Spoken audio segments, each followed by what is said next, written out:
Très bien, d'autres questions? Oui? Très bien.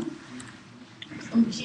Alors, si vous voulez bien, on va s'arrêter là pour l'instant et on va commencer dans l'ordre des personnes qui ont demandé à prendre la parole. Donc, c'est à vous, madame, et ça sera ensuite par ici.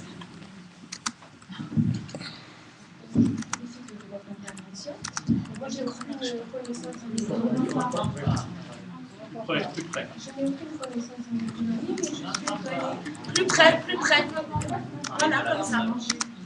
Plus près, plus près. Près de la bouche. C'était au sujet du président Mitterrand. Vous le présentez comme le premier président néolibéral. Or, j'avais l'impression que c'était plutôt Giscard d'Estaing avec Barre. Barre qui a commencé vraiment une politique de rigueur. Et d'ailleurs, c'est pour ça aussi que Mitterrand a été élu. Celui qui a cassé du fonctionnaire, c'est Barre. Celui qui a voulu moins d'État, c'est Giscard et Barre. Donc, je suis très très étonnée que ce soit uniquement Mitterrand qui soit mis en avant. Je vois. Vous avez raison, je vois. Il y a un tournant en 80. Oui, bien sûr. Bien sûr.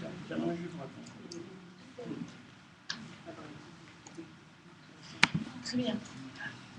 Si on peut donner le micro donc, à la dame, vous allez prendre plusieurs questions, n'est-ce pas?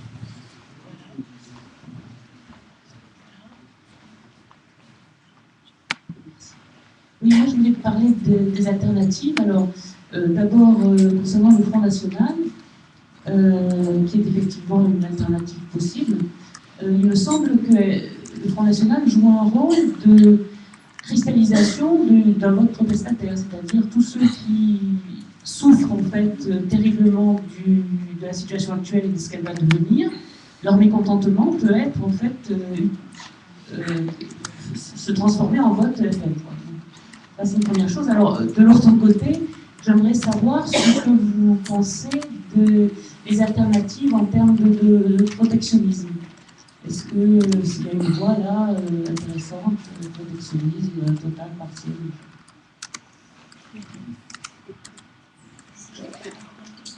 Oui, non, j'ai un papier vert. Très bien, donc il y a une troisième dame là-bas et après monsieur. Et après, ça sera dans une seconde. Alors, il y avait une dame par là. Bon, bah alors monsieur, il n'y a personne en j'y passe. C'est monsieur. Merci de vos excellentes explications. Je crois que vous n'excluez pas une sortie de crise. Dans vos propos, vous dites que vous êtes pessimiste, mais vous n'excluez pas certainement une sortie de crise.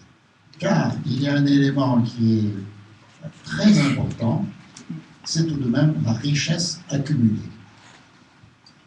Si l'on prend les 30 dernières années, pour ce qui concerne la France, il est incontestable que le niveau de vie s'est considérablement augmenté, que la richesse accumulée est extraordinaire. Donc il y a une réserve énorme. S'il n'y avait pas cette réserve, peut-être qu'on connaîtrait déjà des mouvements sociaux violents. Or, on ne voit rien poindre de tel. Pour l'instant, tout se passe dans le calme. L'expérience socialiste qui débute va peut-être encore prolonger cette période de calme, qui aurait peut-être pas été tenu le coup avec Sarkozy, mais là, la social-démocratie a cette vertu qu'elle tranquillise beaucoup les esprits.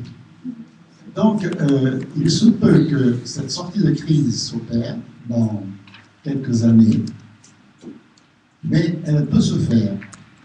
Et à ce moment-là, est-ce que ce n'est pas la prochaine crise qui sera une crise financière totale, qui sera la crise fatale au néolibéralisme? Et puis après, il y aura la troisième, puis la quatrième. Enfin. Bon. Alors, premièrement, en ce qui concerne Mitterrand, bon, j'ai parlé trop vite, hein, j'ai parlé des dictatures d'Amérique latine, j'ai parlé de choses qui se sont produites avant les années 80. Hein. Eh bien, évidemment, je suis tout à fait d'accord. Tous ces courants néolibéraux, ce sont des choses qui s'ébauchaient en France. Hein. Alors, en particulier avec les gens que vous avez nommés. Hein. J'enseignais l'économie à cette époque-là, et c'était complètement évident, ce que j'expliquais aux étudiants. Bon, donc là j'ai parlé vite. Hein. Bon, mais enfin, justement, avec l'élection de Mitterrand, il y a eu la croyance de cette alternative. Bon, voilà. Et puis finalement, on a quand même basculé vers la rigueur, et puis la France, elle est devenue un pays pleinement néolibéral. Bon, je ne sais pas que je m'en prenne à Mitterrand lui-même personnellement, mais enfin, les choses se sont déroulées historiquement. Alors évidemment, le programme commun, tout ça, on disait, oh là, bon, ça fait quand même un peu vieillot, et toutes les nationalisations, des choses comme ça. Mais justement, je dois dire que je pense qu'il y avait vraiment d'autres voies qui devaient être suivies. Enfin, quand on voit où nous en sommes maintenant en France, quelquefois je me dis qu'il aurait mieux fallu qu'il l'applique véritablement et que la France peut-être s'isole d'autres pays européens, parce que finalement je suis tellement pessimiste par rapport à la situation actuelle, je crois que toute autre voie aurait été meilleure. Enfin, c'est parfaitement vrai, c'est pas simplement Mitterrand, c'est le résultat d'un ensemble de courants. Bon. Alors, les alternatives, bon, j'ai parlé très très vite du FN, tout ça, parce qu'effectivement, c'est un peu une crainte. C'est-à-dire qu'avec le discours qu'ils ont au plan économique, un discours tout à fait radical, hein, particulièrement avec des histoires de financement par la Banque centrale, de protectionnisme. Bon, j'ai entendu quelquefois Marine Le Pen parler, il faut quand même dire à la radio qu'elle était excellente, quoi. C'est pas un mystère, elle était sur France Culture.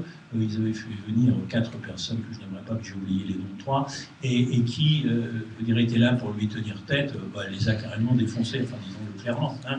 Alors, quand on entend ça, on se dit que finalement, on comprend très bien que sur une fraction de la population qui souffre beaucoup, qui peut avoir des vues simples, qui sont liées aussi à leur position sociale, etc. Bon, il y a une tentation absolument énorme. C'est pas très difficile, je crois, de faire la sociologie politique, enfin, de ce qui se passe. Enfin, il faut bien comprendre quand même que c'est un risque énorme. Hein. Et évidemment, à l'extrême gauche, il faut vraiment essayer de contre-attaquer. Tout ça a été complètement présent dans les élections. Alors, la question du protectionnisme, bon, au départ, je voulais parler beaucoup plus des sorties de crise, mais comme toujours, je me laisse aller parce que j'ai pas le temps, hein, et puis je parle trop. Quelquefois, dans le monde, dans d'autres pays, eh bien, je suis avec des étudiants, des jeunes dans des universités, et puis alors on se voit 3 heures par jour pendant une semaine, vous voyez. Alors là, c'est quand même plus facile, quoi. On peut parler des choses d'une façon plus méthodique et rentrer dans les détails. Bon, alors, pour moi, c'est toujours une grande satisfaction, parce que je suis moins frustré. Ouais.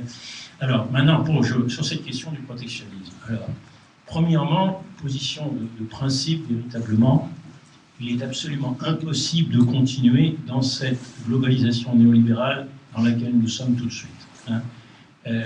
Peut-être que la seule solution dans ce contexte-là, c'est la solution néolibérale par excellence, qui consiste à casser les pouvoirs d'achat dans les pays du centre, hein, à casser les protections sociales.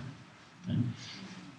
Le président Obama, dans des discours récents, disait aux industriels, ou plus exactement aux transnationales américaines, pourquoi vous allez investir en Chine? Maintenant, regardez, il y a des zones de territoire des États-Unis où le coût du travail n'est pas plus élevé, compte tenu des frais de transport. Vous voyez, parce qu'il y a quand même quelques zones qui ont été dévastées, vous comprenez?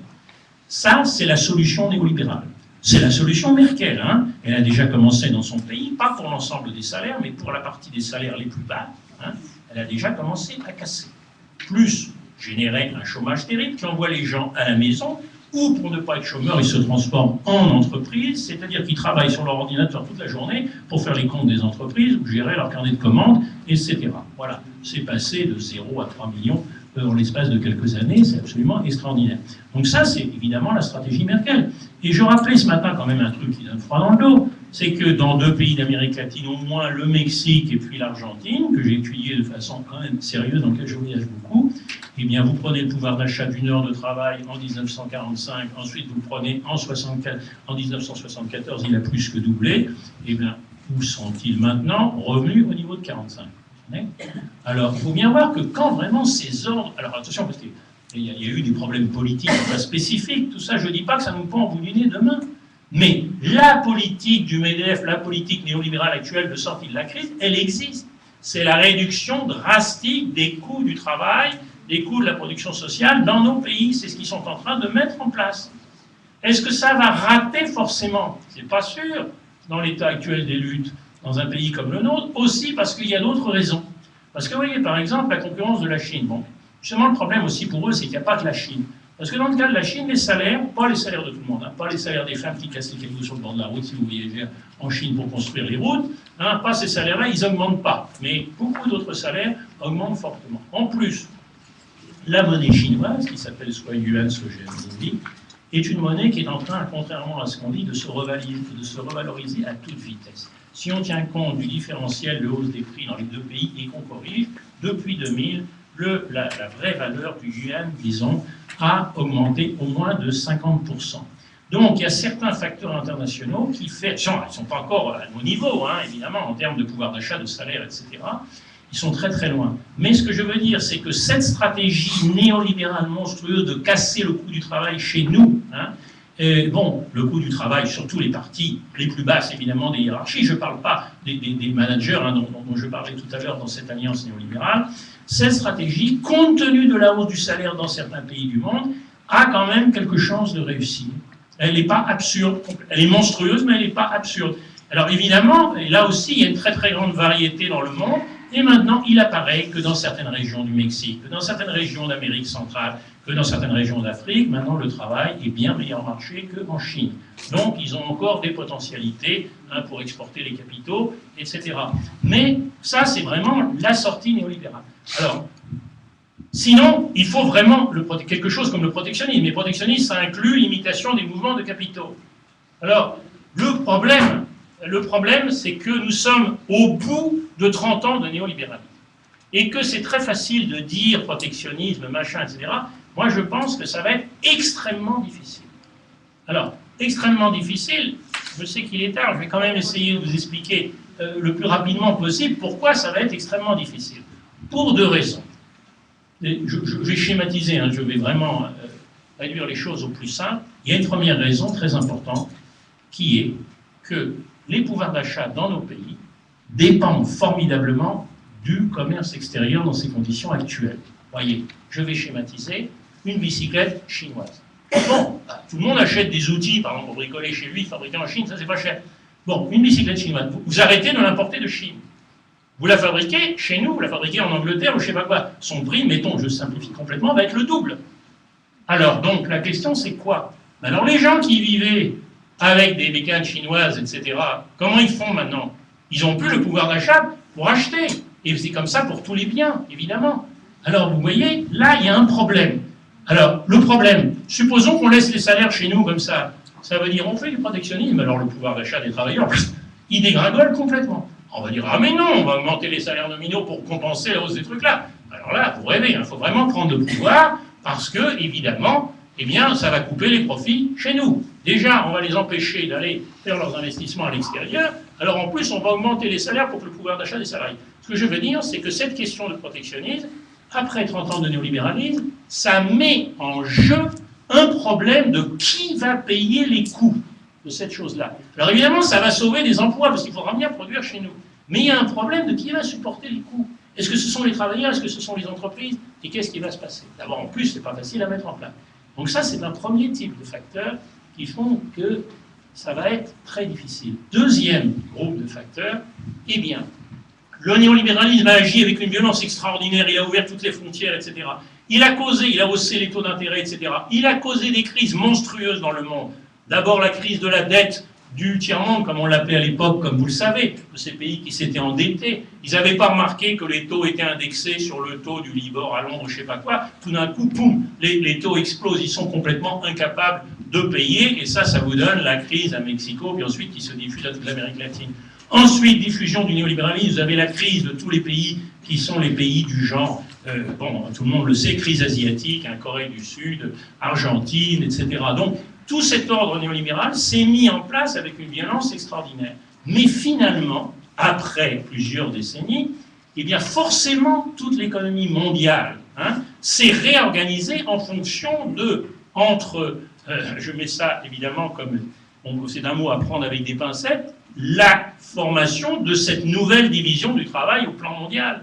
C'est-à-dire que tous ces pays comme l'Argentine, les pays d'Amérique latine, etc., le Brésil, ils ont réorganisé leur économie en fonction de ce jeu. Je vends à la Chine, j'exporte mon soja dans tel pays, j'importe telle chose. Ils sont complètement réorganisés en fonction de cet ordre néolibéral. Voilà. Alors maintenant, on dit très bien protectionnisme. Bien, mais alors attention, parce que dans ces pays du monde, ça va être une catastrophe totale. Il va leur falloir des années pour complètement réorienter leur économie selon des règles qui étaient un peu de ce qu'on appelait la substitution d'importation après la Deuxième Guerre mondiale, c'est-à-dire on n'a pas besoin d'importer les brosses à dents françaises parce qu'on est parfaitement capable de produire des brosses à dents au Brésil. Bon. Donc il va falloir revenir vers cette nouvelle chose, et ça va être une transformation économique radicale. Au passage, les paysans, dans les campagnes de ces pays, etc., vont se trouver dans des situations absolument catastrophiques parce qu'il va falloir complètement remodeler tout le paysage. Donc je ne dis pas qu'il ne faut pas le faire, mais je dis simplement que si on n'imite pas les néolibéraux dans leur violence sociale et leur violence impérialiste, si on essaie de passer des accords entre des groupes de pays comme l'Europe, certains groupes de pays, je sais pas, l'Amérique latine, etc., des accords commerciaux, parce que quand même, il faut du commerce au plan mondial, même s'il en faut beaucoup moins dans le monde actuel, eh bien, ça va prendre du temps, ça va causer des dégâts très très importants. Donc ma position sur cette question, elle est un petit peu nuancée, elle est un petit peu complexe, c'est-à-dire je pense qu'on n'en sortira pas, on n'en sortira pas dans les pays du centre sans effectivement revenir à ce genre de configuration, mais après 30 ans de folie, il faut bien se rendre compte que ça suppose des forces politiques considérables, un gouvernement qui soit décidé à gérer une situation aussi bien au plan national en ce qui concerne les pouvoirs d'achat, le fonctionnement des entreprises, qu'au plan international. Donc sortir de cette mondialisation néolibérale, libre mouvement des capitaux, absolument nécessaire, mais attention, c'est une tâche très difficile qui demande véritablement un pouvoir politique de gauche, progressiste, anti-impérialiste très fort, pour qu'il puisse être mené à terme. Donc merci de cette question, j'aurais dû parler de ça. Bon, mais le problème, c'est que ces questions sont quand même assez difficiles, vous voyez. Alors, sortie de crise, bon, réserve de richesse, oui. Alors, bien entendu, c'est tout à fait vrai. C'est-à-dire que dans les conditions françaises actuelles, effectivement, bon, il y a de plus en plus de gens qui souffrent, bien entendu. Et il va y en avoir de plus en plus avec cette récession qui va venir. Mais enfin, il y a quand même encore certains niveaux de revenus, il y a quand même encore certains systèmes de protection sociale, etc. Bon, effectivement, avec l'élection du gouvernement socialiste, ils vont défoncer tout ça quand même beaucoup moins allègrement que dans le gouvernement antérieur, etc. Donc, effectivement, tout ça, ça crée une soupape, ça crée une certaine tolérance qui existe. Mais j'attire quand même l'attention, je répète ce que je disais, peut-être que pour nous, c'est vrai ce truc-là. Mais il y a de plus en plus de pays dans l'Europe du Sud, si pour l'instant je ne parle que de l'Europe, beaucoup de plus en plus de pays dans l'Europe du Sud qui arrivent au point de l'impossible. C'est comme ça que Philoche a commencé son exposé en décrivant ce qui se passe actuellement en Grèce. Et il veut dire, c'est impensable, c'est impossible. Je veux dire, politiquement, c'est impossible, c'est imposé, c'est une monstruosité, mais non seulement ça, non seulement c'est monstrueux d'imposer ça, mais on n'arrive pas à croire que ça puisse se produire, vous voyez, parce que sinon on retourne à des configurations du type Amérique latine, dont je parlais tout à l'heure, du type Chili, d'ailleurs lui-même a fait cette comparaison avec les dictatures. Il a fait cette comparaison avec les dictatures parce qu'il a dit, les dictatures ont eu cette violence. C'est vrai. La différence quand même importante, c'est que les dictatures ont été des réactions à des ordres sociaux, enfin à des transformations sociales qui, graduellement, allaient vers l'élimination des classes capitalistes de façon assez rapide, d'ailleurs au Chili. Donc ça a été une réaction. Alors là, il n'y a pas de doute, si chez nous, il y a un mouvement social qui fait ça, qui commence assez brutalement dans des logiques de type Allende, à balancer les classes capitalistes, alors ça, la dictature, le coup d'État militaire, on l'aura. Il ne faut pas croire que, malgré notre social-démocratie, on est complètement immunisé contre ce genre de choses. Bon. Donc, la fin de la question, c'est la crise sera. Est-ce qu'il y aura une prochaine crise qui sera fatale? Bon, faut faire attention. Faut faire attention, c'est-à-dire que, par exemple, en 2001, il y a eu une crise quand même importante, avec une chute de la bourse très très importante. Alors, les gens de gauche ont commencé à dire la crise du capitalisme. Bon, ils s'en sont tirés. Tout ça, ça vient beaucoup des États-Unis. L'Europe, c'est vraiment les conséquences. L'Europe, c'est un pays. d'un système politique infect, complètement néolibéral, etc. Je ne suis pas du tout en train de dire que c'est sensationnel en Europe. Enfin, il faut quand même bien dire que tout ça vient des États-Unis. Hein. Et donc, 2000-2001, récession importante, chute de la bourse, etc. Et on ne voyait pas très bien comment ils allaient s'en tirer. Ils s'en sont tirés. Ils s'en sont tirés pour quelques années, bien entendu, et vous savez comment, c'est-à-dire en poussant la dette des ménages, etc., avec un déficit du commerce extérieur croissant. Là, je rentrerai vraiment dans l'analyse de la crise, mais ce sera un autre exposé, ce n'est pas vraiment ce que j'ai fait ce soir. Ils s'en sont tirés en poussant ça, en poussant ça. En plus, comme vous le savez, les banques qui prêtaient à des ménages qui empruntaient trop ou qui n'avaient pas l'argent pour rembourser, elles faisaient ce qu'on appelle la titrisation, c'est-à-dire qu'elles revendaient ces crédits à des gens qui avaient envie de faire des placements. Hein. Et puis, Alan Greenspan, qui était le président de la Réserve fédérale, c'est-à-dire la Banque centrale à cette époque, disait la titrisation, c'est absolument génial, parce que ça dilue le risque. Hein.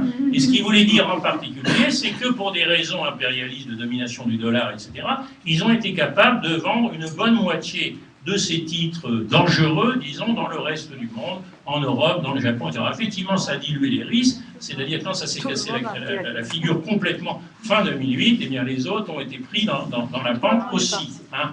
Voilà. Donc, bon, je ne sais plus trop où j'en étais sur ce point, c'est peut-être l'occasion de m'arrêter. Je vais prendre juste donc 3 questions. Donc, monsieur, après ce sera madame, et ce monsieur, et on en prend une 4e. Non, je ne l'ai pas oublié, tout va bien, j'ai vu. Voilà. Ah, d'accord. On va s'arrêter là.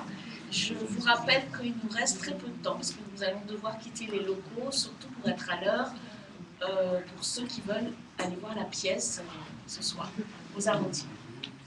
Bonsoir.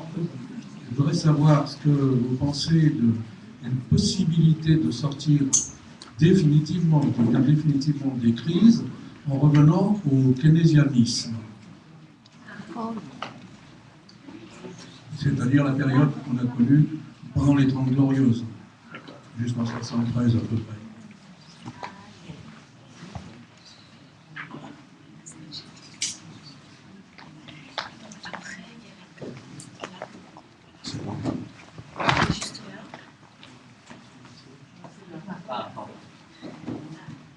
Mais j'hésite un peu parce que chaque fois ça repart pour un tour. Alors moi j'ai une question. Donc j'essaierai d'être bref ce coup-là. Hein. Moi j'ai une question rigolote en premier. C'est voilà, j'ai une assurance vie au crédit coopératif. Si on sort de l'euro, qu'est-ce qui se passe? C'est une question que tout le monde doit se poser. Moi j'ose la poser parce que je n'entends pas de réponse et que il n'y a pas de raison qu'on se fasse plumer nous aussi. Même si on est radicaux, qu'on se bat depuis les plombes, qu'on marche sans arrêt, parce qu'on le sait tout ça. Donc, première question, c'est peut-être pas à vous que je vais la poser, mais à la personne qui a présenté la dette et la monnaie. Au passage, cette personne a dit que la dette française était détenue, la donné le pourcentage, et à 40%, c'est des chiffres qui m'ont un peu intrigué, mais à 40% par les fonds de pension et autres caisses de retraite. Donc ça pose une question qui se mord un peu la queue, quoi, parce que là-dedans, qui c'est qui profite de tout ce système, quoi, c'est quelque chose qui avance. Et les économistes orthodoxes, pour dire tout le monde profite du système, et est responsable de ce dysfonctionnement. Troisièmement, il y a un truc que je n'ai pas compris quand vous avez parlé de décrochage entre les classes supérieures et le territoire, donc ça j'ai entendu, mais aussi que ça posait des conséquences politiques, enfin des contradictions politiques, du style qu'on pouvait s'en servir, hein, il y a un problème de légitimité de ces classes sociales par rapport au pays. Et j'ai fait un rapprochement avec l'intervention de Frédéric Longton qui a beaucoup insisté sur qu'est-ce que ça veut dire le fait que l'Europe, puisque les difficultés qu'elle a, ça pose des questions de la souveraineté d'un peuple et d'un territoire. Et donc, est-ce que votre remarque, votre question, la contradiction que vous voyez entre classe dominante et territoire, est-ce que pour vous, ça pose aussi la question de la souveraineté? Mais juste, je vous la pose, vous me dites si oui ou non, pour savoir si j'ai un peu compris, quoi, pour me rassurer. Mais je pense que vous n'aurez pas le temps de rentrer dans les explications. Voilà. Mais la première, c'est celle qui m'intéresse le plus, c'est qu'est-ce que je fais de ma assurance vie? Voilà. Si vous voulez bien, on va passer à la troisième question. Voilà. Moi, c'est une question à la fois courte et qui amènerait une réponse probablement courte. de clarification, en fait. Quand vous dites que vous êtes très pessimiste, avec en gros un scénario où l'Europe se jetterait dans un scénario à la grecque ou à l'Espagne, qui est sur une pente relativement glissante dont on voit les conséquences dans le sud de l'Europe, est-ce qu'en fait vous êtes pessimiste pour l'Europe, ou est-ce que vous êtes pessimiste pour le néolibéralisme dont vous avez vu, dont vous avez dit qu'il se redéploie finalement dans d'autres parties du monde? Est-ce que finalement le néolibéralisme ne se porte pas très bien, sauf qu'on est en train de passer à une situation où on était les dominants et on est dans une situation où on va devenir les dominés, quoi. Le néolibéralisme continue, mais de moins en moins au profit des pays d'Europe et des États-Unis. Et nous allons prendre une dernière question. Voilà.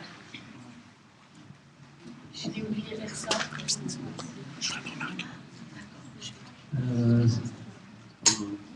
En fait, j'aurais eu plusieurs choses à dire. Oui, je vais vous demander que voilà. L'essentiel. Merci. Personnellement, je ne raisonne pas du tout en termes de capitalisme néolibéral. Vous avez terminé votre présentation en parlant à propos de ce capitalisme néolibéral, qui est une monstruosité. Pour moi, c'est le capitalisme, quelle que soit sa forme, qui est une monstruosité, qu'il soit néolibéral, anglo-saxon, à la française, colbertiste, rhénan, chinois, soviétique, tout ce que vous voulez, il est mauvais en soi. Bon, parce que, comme disait Marx, le capitalisme, c'est la forme achevée du reniement de l'homme. L'explication que vous avez donnée, elle est séduisante parce que, comme on dit, elle sauve les apparences. Mais il me semble que Marx disait qu'il fallait aller à l'essence des choses. Et l'essence, c'est la substance de ce système économique et le capitalisme, et la substance, c'est la valeur, le capital. Je fais ce développement pour renvoyer à tout un courant du marxisme allemand qui s'appelle Critique de la valeur. Et mais je vais vous demander votre question, en fait, si ça vous ennuie. On n'a pas le temps. Si on doit partir à 8h10, c'est vous partez quand vous voulez. Ben non, mais c'est qu'il y a une contrainte des lieux. Oui, effectivement, c'est une contrainte de lieu. Donc, je vous en ce que disent les auteurs qui appartiennent à ce courant du marxisme allemand, Hansen, Jalp et Robert Kurtz, c'est qu'on a affaire à une crise qui n'est pas une des énièmes crises que le capitalisme a connues dans le passé, mais c'est la crise radicale, celle qui va le condamner. Condamner pour quelle raison? Parce qu'il y a un épuisement, selon ces théoriciens, du processus de valorisation du capital. Et leur explication, eux, du développement du capitalisme financier ne tient pas à des rapports de force ou des considérations idéologiques, mais il tient à cette incapacité pour le capital de trouver des sphères de valorisation dans la sphère de la production. Le développement du capitalisme financier, donc, c'est un succès d'année pour le capital pour se mettre en valeur. Et ils en arrivent à ce résultat paradoxal qui va à l'encontre des approches manichéennes traditionnelles, c'est que le capitalisme sain, productif, j'ai terminé, le capitalisme qu'il qualifie de sain par ironie, c'est-à-dire productif, c'est lui qui sécrète la crise à cause de cette déficience dans le processus de valorisation. En revanche, la sphère financière lui permet de survivre. J'ai terminé. Une dernière question, rapide, pas de commentaire, vraiment une question. Parce que sinon, voilà. Alors c'est un commentaire quand même, mais qui vient du Comtat vénitien et de la Vendée, qui nous disent quand même merci beaucoup et pour votre travail et votre courage, parce qu'il y avait 45 personnes qui nous suivaient tout à l'heure en même temps. On va les applaudir. Je ne suis pas du tout d'accord avec ces analyses. Il y a des économistes effectivement qui pensent que c'est la fin du capitalisme, qui soutiennent ce genre de thèse. Le néolibéralisme est une variante de capitalisme. Tous les capitalismes ne sont pas équivalents. Et dans ce qui s'est produit dans l'après-guerre, il y a aussi une dynamique de transformation et de dépassement du capitalisme. Elle a été arrêtée par les classes capitalistes qui l'ont bien perçue justement de ce point de vue-là. Donc pour moi, je passais une grande partie de ma vie à travailler sur Marx, mais je suis complètement opposé à ce genre de théorie que je considère comme simpliste. Bon, maintenant, la question qui a été posée, est-ce que le néolibéralisme continue dans le monde? Et puis, les choses vont de moins en moins bien pour pour l'Europe et pour les États-Unis? C'est une question très intéressante. Il faudra un peu plus de temps pour discuter de ce qu'est la Chine, par exemple. La Chine construit le capitalisme. Pour l'instant, elle le construit dans des règles de fonctionnement qui ne sont pas les règles néolibérales, parce qu'il y a un contrôle central absolument important de tout, avec une classe, comme vous connaissez, en particulier de managers publics, enfin, parti communiste et tout. Bon, alors, moi, je travaille là-dessus, je passe 6 semaines par an en Chine et tout, et ça me passionnerait de répondre à cette question, mais ce serait quand même un tout petit peu long. Mais en tous les cas, pour l'instant, c'est pas le capitalisme néolibéral, et quand on parle avec les Chinois, alors là, ils sont complètement obsédés par la crise actuelle. Ils sont obsédés par la crise actuelle, surtout éviter ça. Ça ne veut pas dire qu'en octobre, avec le nouveau congrès, ils ne vont pas plonger vers des modes néolibéraux. À ce moment-là, ils se casseront la figure. Bon, c'est leur affaire. Alors ensuite, mais effectivement, il y a peut-être un beau futur pour le capitalisme, en tout cas le capitalisme libéral, hors des vieux pays du centre. Ensuite, la question du divorce et puis de la souveraineté. Oui, les deux questions sont liées, mais ça dépendrait de ce qu'on appelle souveraineté, et ça renverrait à une analyse de ce qu'est la prétendue démocratie et de ce que sont les pouvoirs dans certains pays. Qu'est-ce qui est souverain? Qu'est-ce qui gouverne? Est-ce que ce sont les classes supérieures? Est-ce que c'est le peuple, etc. Donc, moi, j'irai un peu doucement sur ce genre de choses, mais effectivement, il y a un rapport. La question de l'assurance-vie, ça dépend de votre contrat précis. Parce que dans les contrats d'assurance-vie, il y en a certains dans lesquels vous avez 10% d'actions, 90% d'obligations, etc. De toute façon, c'est pas terrible, comme tous les placements actuellement sont infects. Bon, et sont extrêmement risqués. Évidemment, si vous avez fait un contrat avec 80% d'actions et puis 20% d'obligations, moi je vous conseille de liquider et puis d'acheter un appartement. Alors, ensuite, sur la question de la sortie de crise et puis du keynésianisme, qui était la première question, eh bien oui, évidemment, c'est-à-dire que dans la période de l'après-guerre, les choses se passaient mieux d'une certaine façon dans nos pays. Mais évidemment, ça a quand même terminé dans une crise terrible qui a été la crise des années 70. Le keynésianisme n'a absolument pas évité les crises. Le keynésianisme a dégénéré dans quelque chose qui était la crise des années 70 et qui a créé les conditions objectives économiques qui ont fait que nous nous sommes payés l'ordre néolibéral pour une autre raison qui était la faiblesse des forces politiques qui supportaient ce compromis social de l'après-guerre. Donc pour l'instant, ce serait retourner vers un compromis à gauche de ce type, c'est très bien, mais il faudrait le conduire de manière beaucoup plus conséquente, de manière très différente. Et Keynes n'a jamais été le théoricien de ça, il a été le théoricien de politique macroéconomique, et ce dont nous avons besoin, c'est d'un changement politique beaucoup plus consistant, beaucoup plus radical et très difficile. Merci